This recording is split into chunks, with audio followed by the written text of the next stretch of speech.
রাজ্যের নারী ও শিশু কল্যাণ মন্ত্রী হয়েছেন অগ্নিমিত্রা পাল। এবারের আসানসোল দক্ষিণের বিধায়ক তিনি। শনিবার ব্রিগেড প্যারেড গ্রাউন্ডে মুখ্যমন্ত্রীর শপথ গ্রহণ অনুষ্ঠানের মঞ্চ থেকে মন্ত্রী হিসেবে শপথ গ্রহণ করেন তিনি। এরপর নারী ও শিশু কল্যাণ মন্ত্রীর ভার দেওয়া হয় তাঁর উপর। তারপর থেকেই একের পর এক বৈঠক, বিধানসভা অধিবেশন নিয়ে মন্ত্রী অগ্নিমিত্রা পালের ব্যস্ততা ছিল তুঙ্গে। সমস্ত প্রশাসনিক দায়িত্ব সামলে অবশেষে নিজের বিধানসভা কেন্দ্র অর্থাৎ আসানসোল দক্ষিণে ফিরলেন মন্ত্রী অগ্নিমিত্রা পাল।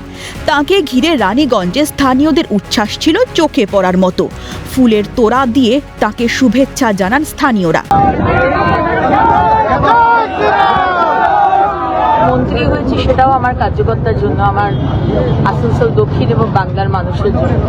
এবং এতদিন যে বারবার বাড়ির মানুষকে গিয়ে বলতে হতো, বাড়ির মা বোনেদের বলতে হতো আমি তোমাদের জল দেবো, আমি তোমাদের বাড়ি দেবো, আমি তোমাদের বাথরুম দেবো, আজকে সেই দপ্তর আমি পেয়েছি।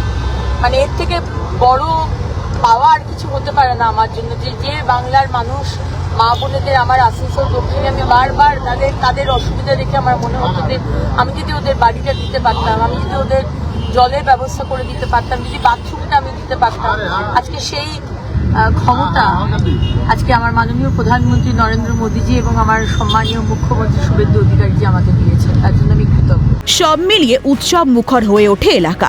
জনতা জনার্দন আসানসোল দক্ষিণের মানুষের জন্যই জয়। তাই সবার প্রথমে এলাকাবাসীদের ধন্যবাদ জানিয়ে এলাকার উন্নয়নমূলক কাজ শুরু করবেন বলেই বার্তা মন্ত্রী অগ্নিমিত্রা পালের।